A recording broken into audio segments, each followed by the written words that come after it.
ሰላም ለእናንተም የተወደዳችሁ ተመልካቾቻችን፣ ይህ በየሳምንቱ ወደ እናንተ የሚቀርበው ያው ምስክር ሳምንት ቴሌቪዥን ዝግጅታችን ነው ጀመረ። በዚህ ዝግጅታችን እንደምታውቁት የተለያዩ የህይወት ዘመን ምስክርነቶች ወደ እናንተ እየደረሱ ይገኛሉ። ዛሬ ደግሞ በአዲስ እንግዳ ወደ እናንተ መጥቻለሁ። በዛሬው ዕለት ይዤላችሁ የቀረብኩት እንግዳ አንድ መጽሐፍ ጽፏል። ከመፍረስ በፊት የሚል ነው። ከመፍረስ በፊት ይላልና መመርመር፣ መመለስ፣ መታደስ የሚል መጽሐፍ ጽፏል። በጣም በርካታ የሃይማኖት ጽንሰ ሀሳቦችን የያዘ በዚህ መጽሐፉ ላይ በብዕር ስሙ መጋቢ አዲስ ለይኩን ብርሃን ይባላል። ዛሬ ደግሞ ፓስተር ላከ ስላሴ ፈቃዱ ለስቱዲዮ ጋብዤዋለሁ። ፓስተር ላከ ስላሴ እንኳን በደህና መጣችሁ ስቱዲዮአችን። እንኳን ሰላም ተጠበቃችሁ። በጣም ነው የማመሰግነው። እንግዲህ ያው ከመፍረስ በፊት መታደስ የሚል መጽሐፍ ጽፏልና ወደ ምስክርነታችን ከመግባታችን በፊት እዚህ ላይ የምናየው ነገር ትንሽ ማብራሪያ የሚፈልግ ይመስላል። ከስያሜው ጀምሮ ከመፍረስ በፊት መታደስ የሚል ርዕስ ያለው መጽሐፍ ነው። አጠቃላይ መፍረስ የሚለው ኔጌቲቭ ነው፣ ግን ከመፍረስ በፊት መታደስ እንደሚያስፈልግ የሚያሳይ ነው።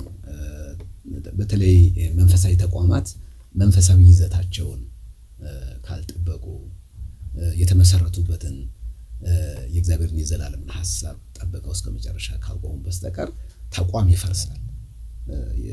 በዛ ተቋም ስር የተሰበሰበውን አካል መበተኑ አይቆምም። ብዙ ዓመት ሊቆይ ይችላል፣ ሺህ ዓመት ሊያስቆጥር ይችላል፣ ግን የመፍረስ አደጋዎች ሊኖሩት ይችላሉ። አሁን በጣም ትልልቅ የሚባሉ የሃይማኖት ተቋማቶች ተቋሞቹ አሉ፣ ግን ከእግዚአብሔር ዘላለማዊ ሐሳብ አንጻር ሲገመገሙ ከወንጌል ተልእኮ አንጻር ከመጽሐፍ ቅዱስ አስተምህሮ አንጻር እግዚአብሔር እንደቀደመው ቤተ መቅደስን ጥሎት እንደወጣው ማለት ነው። ልክ እንደዛ እግዚአብሔር ትቶት የወጣ ተቋም ሊሆን ይችላል እና ስለዚህ ይሄ የታድሶ መጽሐፍ አጭሩ ስለ ታድሶ መልእክት የሚያስተላልፍ ነው። ወደ ጌታ ከመጣ በኋላ ነው የጻፍኩት። ይሄ ጌታ ኢየሱስ ክርስቶስን ከታረኩ በኋላ የጻፍኩት መጽሐፍ ነው እና እናት ቤተክርስቲያኔን ለመድረስ እሷን ለመድረስ ለማንቃት ታስቦ የተጻፈ መጽሐፍ ነው። በአጠቃላይ መልእክቱ ምንድነው? በሶስት መሰረታዊ ነገሮች ላይ ቤተክርስቲያን ትኩረት ብታደርግ ጥሩ ነው የሚል ሐሳብ ያለው መልእክት ነው። አንደኛው የህይወት ጥራት ታድሶ ቤተክርስቲያን ያስፈልጋታል የሚል ነው። ሁለተኛው ደግሞ የአመራር ታድሶ ቤተክርስቲያን ያስፈልጋታል የሚል ነው። ሌላው የአገልግሎት ታድሶ ቤተክርስቲያን ያስፈልጋታል የሚል ይዘት ያለው ጠንካራ የሆነ መጨረሻ ላይ በተለይ ለአባቶች ያስተላለፍኩት መልእክት አለ። ስለዚህ የአስተምህሮ ጥራት ያስፈልጋታል፣ የአመራር ወይም የአገልግሎት ጥራት ያስፈልጋታል፣ የህይወት ጥራት ቤተክርስቲያን ታድሶ ያስፈልጋታል የሚል በጣም ቻሌንጅ የሚያደርግ በአጠቃላይ በእናት ቤተክርስቲያን ውስጥ ያሉ የተለያዩ መጽሐፍቶችን በሙሉ ለመዳሰስ ተሞክሯል። ከመጽሐፍ ቅዱስ አንጻር እንዲያዩት ነገሮችን እንዲያዩ እያንዳንዱ የጸሎት መጽሐፍቶች አሉ፣ የታምራት የገድል መጽሐፍቶች አሉ፣ የስንክሳር መጽሐፍቶች አሉ፣ የተለያዩ መጽሐፍቶች አሉ። እነዛን በተቻለ መጠን ከመጽሐፍ ቅዱስ ጋር ለማስተያየትና ስህተት የሆነውን ስህተት ነው፣ ትክክል የሆነውን ትክክል ነው ብለን እንድንል የሚያደርግ መጽሐፍ ነው። በአጠቃላይ የቤተክርስቲያኒቷን አስተምህሮ የገመገመ መጽሐፍ ነው። ከመጽሐፍ ቅዱስ አንጻር ነው፣ ለመተቸት አይደለም፣ ለመንቀፍ አይደለም፣ ግን አስተምህሮዎቻችን ምን ይመስላሉ የሚለውን አጠቃላይ እዛ ላይ ትኩረት የሚያደርግ ነው እና ትንቢታዊም ይመስላል ከመፍረስ በፊት ነው። ስለዚህ ቤተክርስቲያን አሁን እየተናወጠች ነው። ተወደደም ተጠላም በውስጥም በውጭም ተጽዕኖዎች አሉ። እነዛን ተጽዕኖዎች ለመቋቋም የሚያስችለው በትክክለኛ መሰረት ላይ ስንቆም ብቻ ነው፣ በመጽሐፍ ቅዱስ አስተምህሮ ላይ ስንቆም። በጣም ጥሩ። እንግዲህ አሁን ይሄን መጽሐፍ ዛሬ ነው አሁን የሰጠኸኝ ስጦታ ብለህ በጣም ነው አመሰግናለሁ። ግን በዚህ ጉዳይ ላይ በነፃ መድረክ መጽሐፉን ማንበቢያው በደንብ በስፋት እንመጣበታለን። ሌላ ፕሮግራም ላይ እንመለሳለን። ተመልካቾቻችን ወደ ዛሬው ፕሮግራማችን እንግባና የህይወት ዘመን ምስክርነት ነውና አሁን አገልጋይ ነህ። አብረን በሌላም ቴሌቪዥን በዚህ ቴሌቪዥን አብረን ተገናኝተናል። ብዙ ወንጌልን ያገለገልክ ትገኛለህ። ግን መጋቢ አዲስ ይል ነበር፣ አሁን ደግሞ መጋቢ ላይከ ሥላሴ ተብሏልና እሱም በኋላ እንመጣበታለን። እዛ ጋር በብር ስም እንደተጠቀም ግን መጋቢ ላከ ሥላሴ ፈቃደ ከየት ተነስቶ እዚህ ደረሰ የህይወት ዘመኑን የሚያጋራበት መድረክ ስለሆነ እኔ መድረኩን ላንተ ለቅቄ ጥያቄ ሲኖረኝ ብቻ ወደ አንተ መምጣት ነው። አመሰግናለሁ። እኔ የተወለድኩት በሰሜኑ የሀገራችን ክፍል ነው የተወለድኩት። እንደ ማንኛውም ኢትዮጵያዊ ልጅ ነው አስተዳደጌ። እንደዛ ነው፣ የተለየ አስተዳደጌ የለኝም። ላስታ የሚባል በተለይ በዚህ በላሊበላ ወደሱ እንትን ሳይሆን ወደ ቆቦ የሚባል አለ ላይ ገጠር ነው። በገጠር ውስጥ ነው ተወልጄ ያደግኩት። ልዩ ቦታው ዋካት የሚባል ቦታ ወደ ትግራይ ድንበር ትንሽ የባህል መመጋገቡ አለ። ደስ የሚለኝ ነገር እሱ ነው። የባህል መመጋገቡ አለና እዛ ነው ተወልጄ ያደግኩት። አባቴ በ7 ዓመቴ እንግዲህ ወደ 7 ነን አጠቃላይ የተወለድ ነው። ግን እኔ የመጨረሻ በቤተሰብ ውስጥ የመጨረሻ ልጅ ነኝ። በ7 ዓመቴ ነው አንተ ትፈታኛለህ፣ ካህን ትሆነልኛለህ እና ከልጆች መካከል ነበሩ አይደሉ እና እኔን ታገለግለኛለህ፣ ትፈታኛለህ፣ ነፍስ አባት ትሆነኛለህ፣ ስሜን ታስጠራለህ በሚል ገና በ7 ዓመቴ ወስደው የቆሎ ትምህርት ቤት አስገቡ እና ከዛን ጊዜ ጀምሮ ነው ህይወቴ በአጠቃላይ ራሴን ያገኘሁት እዛው ኦርቶዶክስ ቤተክርስቲያን ውስጥ ነው። ቆሎ ትምህርት ቤት ምን ይመስላል? የቆሎ ትምህርት ቤት ቆይታዬ ልክ እየተመላለስኩኝ ቀን እዛ እየተማርኩኝ ማታ ቤተሰቦቼ ጋር እየተመለስኩኝ ስማር እንደዚህ እንግዲህ አትብ ገጼ ብለህ ነው ትምህርቱን የምትጀምረው። ምን አትብ ገጼ ያው ይሄ ማመሳቀል ማለት ነው፣ መስቀልኛ አይሱን ሰምቻለሁ ማለት እንደዛ ብለህ ነው የምትጀምረው። ብለህ ነው የምትጀምረው። ብለህ አጠቃላይ ውዳሴ ማርያም እንዲሁም ደግሞ አንቀጸ ብርሃን እየደገምክ መልኮች አሉ፣ የተለያዩ መጽሐፍቶች አሉ። መልካ ማርያም፣ መልካ ኢየሱስ የሚባሉ መጽሐፍቶች አሉ። እነሱም እየደገም አጠቃላይ የቤተክርስቲያኒቱን የጸሎት ትምህርቶች ነው። መጀመሪያ የጸሎት መጽሐፍትን ነው የሚያስተምሩ። በቃል መሸምደድ ነው፣ ሁሉ ነገር በቃል እየሸመደድክ ነው። ምን ይላል ሳይሆን በቃል ያዙ። በቃል ምንም ግዕዝ ነው፣ ሁሉ ነገር ግዕዝ ነው። ምንም ትርጉሙ አይገባኝም፣ ግን ግዕዝ ነው በደንብ አድርገህ ከዛ ፊደል ትቆጥራለህ። ሃሁን የምታስታውሰው አሁን ምናልባት የሚሰማ ሰው አይ ግዕዝ አይችልም እንዳይሉ እንኳን እስቲ ከዛ ትምህርት ቤት ሆነ ስትደግም የምትላቸውን አንዳንድ ነገሮች ነው። ለምሳሌ ከመጽሐፍ ቅዱስ አንጻር እንኳን ተቃራኒ በሆነ መንገድ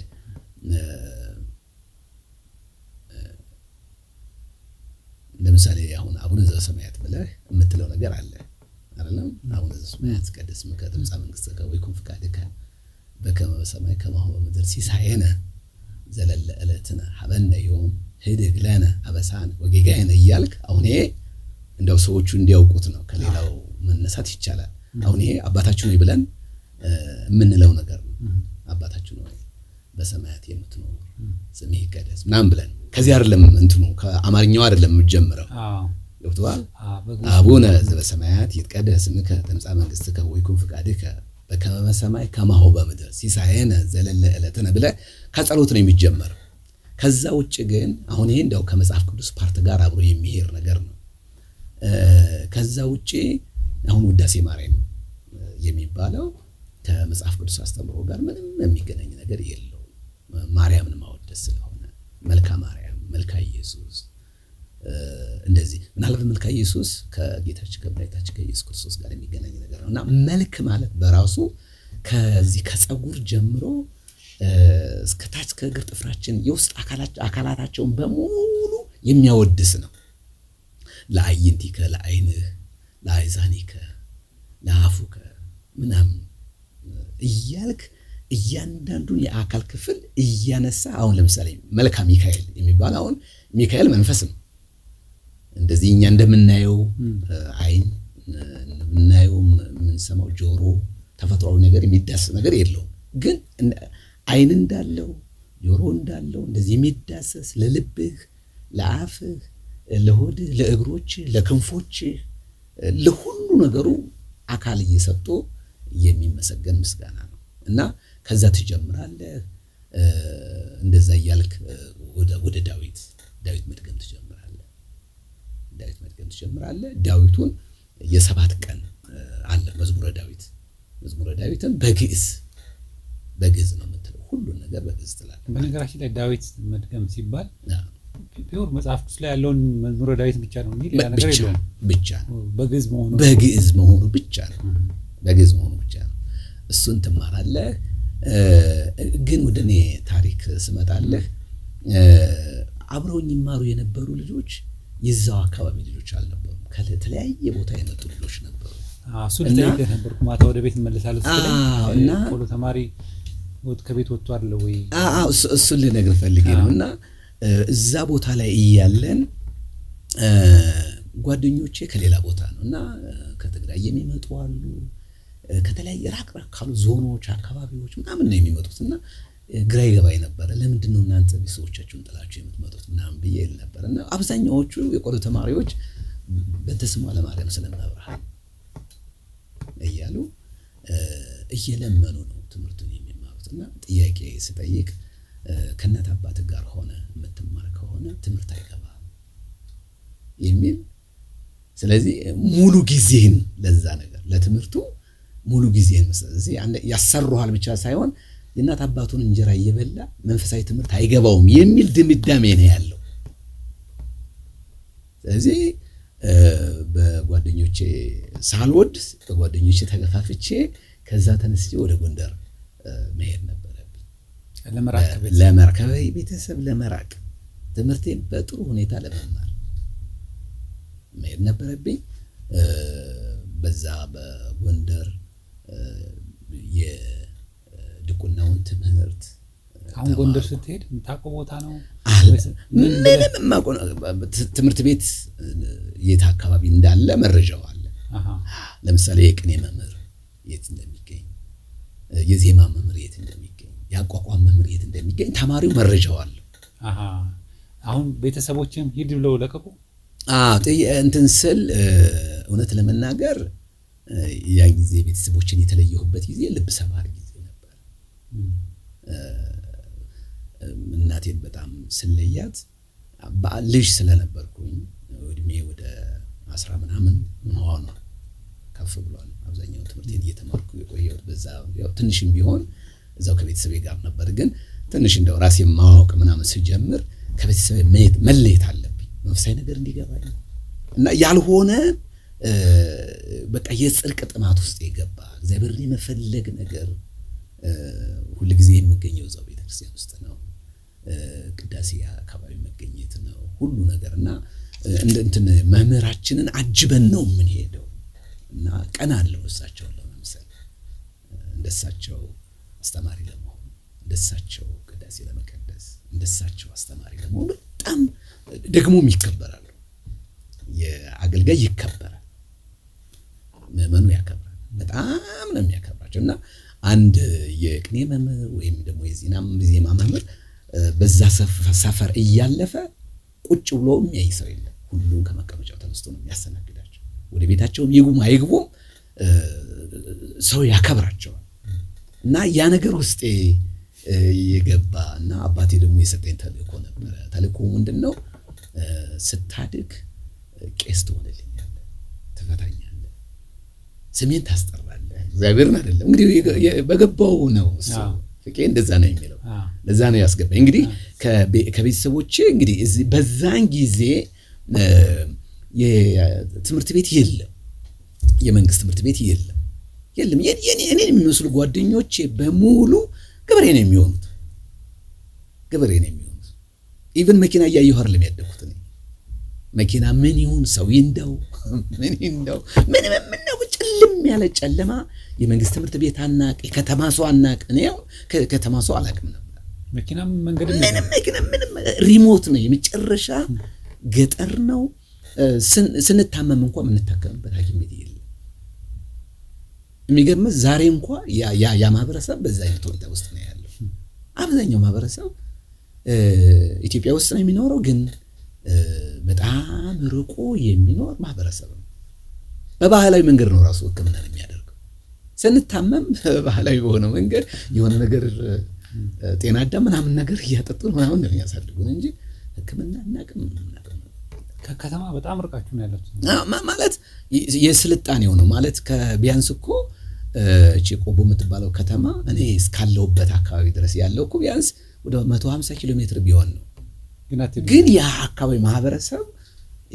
ለዚህ ነገር እንትን የለውም በቃ የለውም ትምህርት ቤት የለም ሃይስኩል ምናምን አይታሰብም ኬሺሽ ምናምን አሁን ነው የመጣው እና አሁን እንኳን ነው የተወለድኩበት አካባቢ እንኳን ትምህርት በርቀት ማለት ቀን ሙሉ ተጉዘ ሄደ እዛ ጧት ትሄዳለህ ጧት 11 ሰዓት ተነስተህ ትሄዳለህ አሁን እንኳን እንደሰማሁት ከዛ እስከ 6 ሰዓት ምናምን ብትማር ተመልሰህ ለመምጣት ማታ 12 ሰዓት ነው የምትገባው አሁን እንኳን ቢሆን እና እግዚአብሔር ይራራልኝ እግዚአብሔር ያገዘኝ እግዚአብሔር ቸርነት ያደረገልኝ ሰው ከዛ ማህበረሰብ ውስጥ ነው ጽድቅን ለመፈለግ ለመማር ካለኝ ፍላጎት የተነሳ ቤተሰቦቼን መሰናበት ነበረብኝ እና እናቴን ስሰናበት ከኔ ትንሽ ከፍ ያለ ይዞኝ የሚሄደው ሰው ከኔ ትንሽ ከፍ ያለ አካባቢውን ቀድሞ የሚያውቅ እኔ ዜማ ልማር እሱ ደግሞ ቅኔ ሊማር እና ቀድሞ ከዚህ በፊት ሄዶ እዛ አካባቢ ሰንብቶ የነበረ ሰው ነውና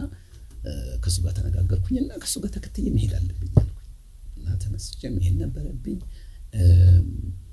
የሚገርመው ነገር ያ ጊዜ አሁን ላይ ቆሜ ልብ ሰፋሪ ጊዜ ነበረ ብዬ ያልኩት ልክ ከቤተሰቦቼ ከተለየሁኝ 7 ዓመት ነው እዛ በጎንደር በደቡብ ጎንደር አካባቢ ገጠር አካባቢ ሪሞት ነው ሄደን እዛም የቆሎ ተማሪ ሆነን መንተስማ ለማርያም ስለማብርሃን እየለመነን ማህበረሰቡ ያውቀናል በአጠቃላይ የኛ ልጆች ናቸው ነው የሚለውና ከውሻ ጋር እየታገልን ነው ትምህርት የምንማረውና ይሄ ከሆነ በኋላ ወደ ቤቴ ወደ ቤተሰቦቼ ስመለስ ከአንድ 9 ዓመት በኋላ ነው የተመለስኩት ወደ ቤተሰቦቼ እዛች 9 ዓመት ሙሉ በዛ ውስጥ ወደ ቤተሰቤ ስመለስ እንደው ማይረሳ ገጠመኝ ነገር እንደው ልነግርህ ነው አስገራሚው ነገር ምንድነው ከ9 ዓመት በኋላ ወደ ቤተሰቦቼ ስመለስ እናቴን በህይወት አላገኘኋት አባቴን በህይወት አላገኘሁት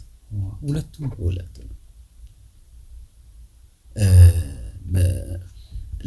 ለጽድቅ እናት ታውቋቸዋል ማለት ነው ስትወጣ ማለት በጣም ያው እናት ስትል እንግዲህ እናት ስትል የሚሰማ ስሜት አለ ገና ልጅ ነኝ አንተ ግን አልጠበቅም እንደዚህ አሁን እኔ ተምሬላችኋለሁ ክህነት ወስጄላችኋለሁ ብዬ ሰርፕራይዝ ላደርጋቸው ነው አታውን ቤት እስክትገባ ድረስ አታውቅም ምንም ስልክ የለም አይዘኝ በምን ኮንታክት ላደርጋቸው መረጃ የለኝ የት እንደ ይኖሩ አይኖሩ መረጃ የለኝ የኔን አላማዬን ጨርሼ ተምሬያለሁ ብዬ ስጨርስ ወደ ቤተሰቦቼ ሲሄድ የቤተሰብ ምስቅልቅል ብሏል ያሉት ታላላቅ ወንድሞቼ ናቸው እኔ በቤቴው የመጨረሻ ሰው ነኝና ለጽድቅ የተከፈለ ዋጋ ነው ወደ ደህንነት የማያመጣ ወደ ጽድቅ የማያመጣ የክርስቶስ ኢየሱስን ማዳን የማያስገኝ ሃይማኖታዊ ጽድቅ የሃይማኖት ጽድቅ ውስጥ ከመግባቱ የተነሳ እግዚአብሔርን ያስደሰትኩ መስሎኝ በእንደዚህ አይነት ሁኔታ ነው በቀጥታ ቤተሰቦችን ማጣው የደረሰብኝ ሐዘን ልነግርህ አልችልም አለመቅበሬ አላገኛቸው የዛን ጊዜ እኮ በአግባቡ እንኳን ራሱ ቻው አላልኳቸው የዛን ጊዜ የታየኝ ከቤተሰቦቼ ወጥቼ ርቄ አባቴ እኔን እርዳታ ይፈልግ ነበር እናቴ ያው በነገራችን ላይ ከትምህርት መልስ ከቆሎ ትምህርት ቤት መልስ እኔ አካባቢ ልጅ ስለሆንኩኝ ቅድስት ሞላ ማርያም ስለመብራን እያልኩ አይደለም መባል ቤተሰቦቼንም ባለና በትርፍ ጊዜ ያርሳል አግዛለሁ በጎችን መጠበቅ ፍሬዎችን መጠበቅ አግዝ ነበር እና የኔን ሳስብ ትንሽ ከእንትኑ ይሄ ጊዜን ሰጥቼ መማሩ የማጥናቱን ጉዳይ ወደ ኋላ የሚያስቀርብኝ ምናምን መሰለኝ። ሌላው ደግሞ የጓደኞች ራሱ አብረውኝ በዙሪያ የከበቡኝ ወጣቶች በሙሉ ከቤተሰቦቻቸው ርቀው ሰላም በማይሉበት ሁኔታ ውስጥ ሆነው የሚማሩ ናቸው። ስለዚህ እነሱም መምሰል ነበረብኝ። እነሱ ወደኛ ሲመጡ እኔ ሀገሬን ለቅቄ አካባቢን ለቅቄ ወደ ሩቅ ሀገር መሄድ ነበረብኝና በእንደዚህ አይነት ሁኔታ ውስጥ ነው በተለይ በዚህ በቆሎ ትምህርት ቤት ውስጥ የሚከፈለው መስዋዕትነት የምታልፍበት መከራ ችግሩ አንዳንድ ጊዜ ሰው ለክርስቶስ ለዘብተኛ ሲሆን በጣም ነው ግርም የሚለኝ። እኔ በዛ ዓለም ውስጥ ሆነ ከውሻ ጋር እየታገልክ ማለት አሁን የደረቀ ነገር እየበላ ኮቾሮ ነው የምትበላው ጥሬ ነው ሰው ያተረፈውን ነገር ነው የምትበላው። ግን ሆቴል የለም ለነገሩ ግን እንደዛም ቢሆን ገጠር ውስጥ ነው ማህበረሰቡ ቆሎ ካለው ቆሎ ይሰጣል ቤት ውስጥ ያላትን ብቻ ውሻ ሲጮህ ምናምን ተማሪ መጣ ምናምን ውሻ ደግሞ አይወደንም በቃ ይጮሃል። ስለዚህ ጮህ ማለት ያውቁናል እንትን አለ ተመዳድበን ነው እዚህ አካባቢ ላይክ ነው የላይክ ሰፈር ነው የሚባለው። ኦኬ ያ ሰፈር ሌላ ሰው አይመጣም ቢመጣ እንኳን የሌላ ሀገር ተማሪ ከሆነ እንደዚህ ያዩትና ልጅ አለን ይላል ማህበረሰቡ። እሱ ምን በልቶ ያድራን ይላል። እንደ መምህራችን እኮ ልጆች አሉት ይሄው ልጃችን ላከም ይባላል። አንተም ታስተዋውቃለህ ከዛሬ ጀምሮ እኔ እናንተ ነኝ ብለህ ትላለህ ተመለሰ ፍሪየርታ ሰው ራስን ታስተዋውቃለህ። ስለዚህ 3-4 ጊዜ በተመለሰ ማለት ዝም ብለህ ሰፈር በተገኘበት ቦታ ሁሉ አትሄድም። ማደሪያ አያስተናግድም አለ እንትኖች አሉ ትንንሽ ጎጆዎች እንሰራለን እዛው አካባቢ እዛው የመምህሩን ቤት መምህራችንን ቤት ከበን ትንሽ ጎጆዎችን አልጋዎች ለየብቻቸው እያንዳንዳችን ጎጆ እንሰራለን። በግሩፕ ነው እንሰራለን። አዲስ ተማሪ መጣ ሲባል አቀባበል ይደረግለታል። ከዛ በኋላ ጎጆ ይሰራል። ከተሻለ ለሁለትም ይቻላል ለብቻም ሰርተህ ማለት ይችላል። ስለዚህ ሁሉ ጊዜ ምግብ መብላት ካለብህ ግዴታ ተማሪ ከተማሪ አይጠብቅም። ሰዓት ሲደርስ አፋዳም ይባላል እሱን ነገር ይዘህ ዱላም ከቻልክ ጎበዝ ከሆንክ ያው ጠንከር ያልክ ሰውን ከአንድ ዱላ ካልሆንክ ደግሞ ሁለት ዱላ ይዘህ በአንዱ ውሻውን እያስፈራራ በአንዱ እንደ ሾጥ እያደረግህ ምናምን ውሻውን እየገረፍከው ማለት ነው። በጣም እየታገልክ ነው የምትማረው።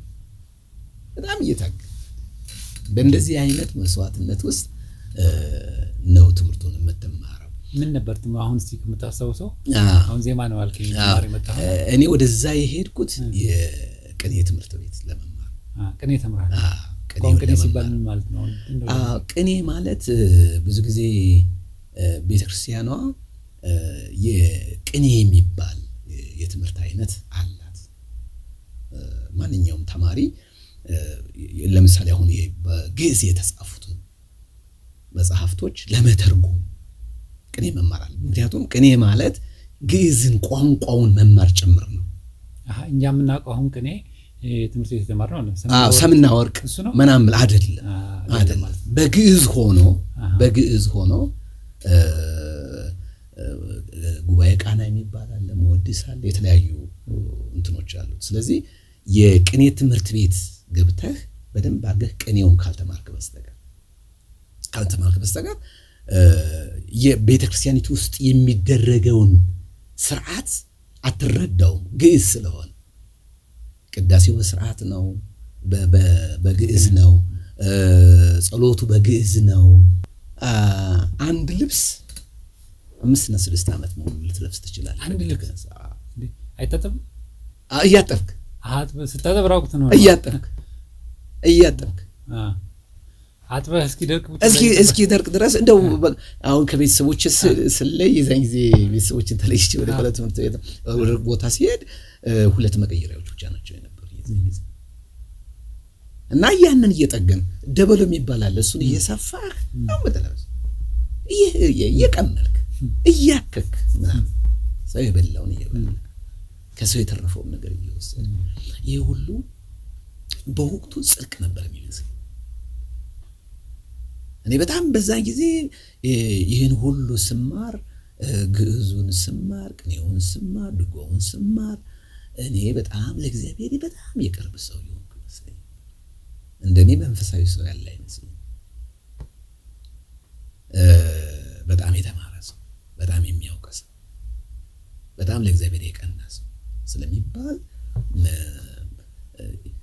ይህንን መስዋዕትነት ይህንን ዋጋ ከፍለ ነው ለጽድቅም ጭምር ነው፣ ለመጽደቅም ጭምር ነው፣ እግዚአብሔርን ለመገናኘት ጭምር ነው።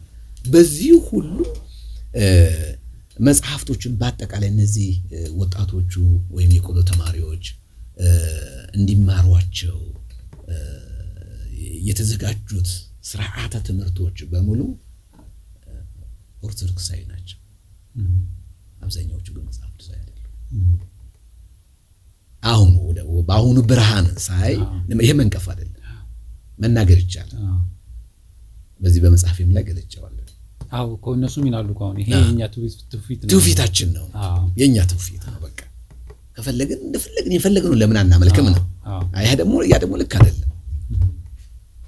እና በነገራችን ላይ እኔ ኦርቶዶክስ ቤተክርስቲያንን በጣም የማመሰግንበት ስቲል ነው። እኔ እናት ቤተክርስቲያን ነው ብዬ ወደዚህ ወደ ትምህርቱ ዓለም እንድገባ ብርሃን የከፈተችልኝ ቤተክርስቲያን ነው። ከዛ ሪሞት ከሆነ ኤሪያ ውስጥ ከዛ አስቸጋሪ ሁኔታ ውስጥ ምንም አይነት ማንኛውም በዛ አካባቢ ያለ ወጣት ወደ አንደኛ ክፍል ገብቶ ምናምን በ7 ዓመት አጋለ እንደዚህ ጆሮ ምናምን ለክተ ምናምን መዝገባበት ምናልባት ከተማ አካባቢ ሊሆን ይችላል ያለ ይሄ የኔ ብቻ አልነበረም። የመላው ገጠር ውስጥ የሚኖር እንግዲህ 80% ገጠር ነው የሚኖረው። የመላው ኢትዮጵያዊ ወጣት ችግር ነው። አሁን ነው ከዚህ ከኢህአዴግ መምጣት ጋር ተያይዞ እንደው ትምህርት ቤቶች ገጠር አካባቢ ምናምን የዳስ ትምህርት ቤት የጎጆ ትምህርት ቤት ምናምን ያኔ በደርግ ጊዜስ መሰረት ትምህርት አልደረሰም እናንተ ጋር? እናቶች የዛን ጊዜ እንደዚህ ሲሉ አስባ እንትን እላለሁ። ግን የኛ አካባቢ በጣም የተወሰነ ነገር አግኝተው ሊሆን ይችላል። ግን ብዙ አላሰበው እና በዚህ በአጠቃላይ የቅኔው ትምህርት ቤት ዓላማ ምንድነው? ቅኔው ምንድነው? ዓላማው ምንድነው የሚለውን በአጠቃላይ ያው ዘረፈ ይባላል። ቅኔ ዘርፏን ይባላል። ትምህርትን ቅኔ ስትማር ምናልባት 3 ዓመት ሊጨርስብህ ይችላል እንደ አክቲቪቲ። እረፍት ከመውጣታችን በፊት አንተውን መጀመሪያ ይሄ ዘረፈ የሚባለው ነገር ብዙ ጊዜ በቃል እናውቀዋልና ስትመረቅ ያልከውን ካለህ ነው አንድ ነገር በቅኔ በልና ለምሳሌ እንደው ስመረቅ ሳይሆን በጣም አሁን አንድ የቅኔ መምህራችን የተቀኙት ቅኔ ነው። ተመነ ሞተ አምላክ ኖላዊ ሆሙ ለአዳም ወሔዋን አባጊሁ ኩሎም ቆጽለ እንዘይሬዩ በአይኖሙ አርዌ ገዳማት እኩይ እስመ በሎሙ ቀድሙ ይላል። ምን ማለት ቅኔ ነው ይሄ? ምን ማለት ነው ይሄ? የአዳምና የሔዋን እረኛቸው የሆነው እግዚአብሔር እንትኑ ሰሙን ልነግርህ ነው፣ ወርቁንም ልነግርህ ነው። አዳምና ሔዋን የተባሉ በጎች ቀጠል እያሉ ሳር እያሉ ሳር ሲፈልጉ የዱር አውሬ አገኛቸውና ገደላቸው፣ በላቸው። ያን ጊዜ እረኛቸው የሆነው እግዚአብሔር እረኛ እንደ በግ ጠባቂ እረኛቸው ሞትን ተመኘ። ወዮ! በሌላ አነጋገር አንድ እረኛ በግ ጠብቅ ተብሎ በጎቹን አስበልቶ በቀበሮ አስበልቶ ቢመጣ ይገረፋል ማለት ይገረፋል። ስለዚህ ምን አለ ሞትን ተመኘ። ምን ነው በሞትኩ ብሎ ሞትን ተመኘ። ቆጽለ እንዘይሬዩ በአይኖሙ በአይናቸው ቅጠል ሳርን እያዩ ድንገት የዱር አውሬ አግኝቶ በላቸውና ገደላቸው። ስለዚህ እረኛቸው ሞትን ተመኘ ይላል። ይሄ ሰሙ ነው።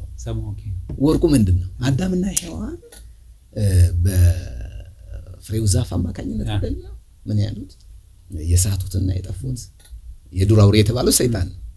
እረኛቸው የተባለው ክርስቶስ ነው። ገባ? ከዛ በኋላ ሞትን ተመኘ አይደል ያለው። ወርቁ ምንድነው? ክርስቶስ ለአዳምና ለሔዋን ምን አለ ነው? ሞተላቸው የሚል ነው። እና አሁን ይሄ ቅኔው ለመልካም ነገር መዋል ይችላል ማለት ነው። አሁን ይሄ ወንጌል አየው ቆጽለ ለይሬዩ በአይኖሙ አርዮ ገዳማት እኩይ እስመ በሎሙ ቀድሙ የዱር አውሬ አግኝቶ በልቶ አጥፍቷቸዋልና እረኛቸው ሞትን ተመኘ የሚለው ወደ አዲስ ኪዳን ስታመጣው ክርስቶስ በአዳምና በሔዋን ምክንያት በመጣው ምክንያት የሰው ልጆች ሁሉ ጠፍተው ስለነበረ ክርስቶስ ምን አደረጋቸው? አዳናቸው የሚል ነው። ሞተላቸው የሚል እረኛቸው ሞትን ተመኘ የሚል ነው። በተቃራኒው ይህንን ቅኔ በእንደዚህ አይነት መንገድ ለምሳሌ በ21 ከሆነ የ21 ቅኔ ይኖራል። ሁልጊዜ ቅኔ አለ። ሁልጊዜ ከቅዳሴ በኋላ እቱ ከማለቱ በፊት እቱ በሰላም ብሎ ዲያቆኑ ከማሰናበቱ በፊት ቅኔ አለ። ሁልጊዜ ቅኔ አለ። ቅዳሴ ላይ ቅኔ አለ። ለምሳሌ ዛሬ 21 ቅኔ ማርያም 21 ከሆነች የ21 ቅኔ ይዘረፋል። ውዳሴው ግን ማን ነው? በዚህ ውስጥ የምትወደሰው ማርያም ነው የምትሆነው። ቅዱሳን ነው የሚዘረፉ የሚመሰገኑት ነው። እና የአምልኮ አንዱ ነው ቅኔ። ዝም ብሎ እንደው ይሄ ሰም ነው ይሄ ወርቅ ነው ምናምን ብሎ የመፍታትና እንትን የማለት የመተርጎም የቤተክርስቲያኒቷን የአምልኮ ስርዓቷን ለመተርጎም ስለሚያስችላት ብቻ ሳይሆን የአምልኮ አንዱ አካል ተደርጎ ነው የሚታሰበው። በጣም ጥሩ። እንግዲህ ረፍታችን ስለደረሰ ከቆምንበት እንቀጥላለን። ተመልካቾቻችን እየተከታተላችሁ የምትገኙት የሕያው ምስክር ሳምንታዊ ቴሌቪዥን ዝግጅታችን ነው። ረፍት አድርገን እንመለሳለን። አላችሁ